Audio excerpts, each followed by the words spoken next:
Hey guys, Pat Smita here. Just want to give you a quick tutorial on how interest rates work and what affects them. Now, most people don't know is that interest rates change every day. They just don't change whenever the Federal Reserve changes them.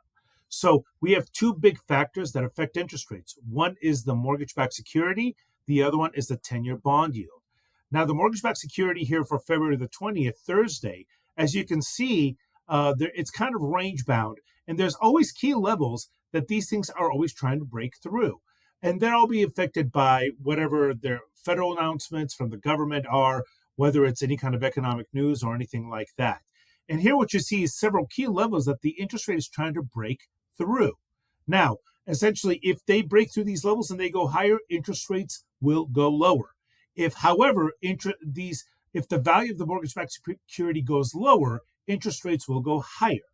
Now, the other thing that really affects interest rates is the 10-year bond yield on government debt. And there's an inverse relationship.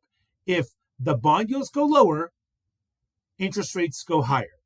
If the bond yields go higher, interest rates go lower. So as you can tell here, we had a pretty good day today. Bond yields went lower, so we had a little bit of an improvement in interest rates. However, once again, we are range bound here by a couple of levels. So what we really have to do is monitor this on a daily basis. So don't just pay attention to what the media says, because they're usually about a week or two behind the schedule.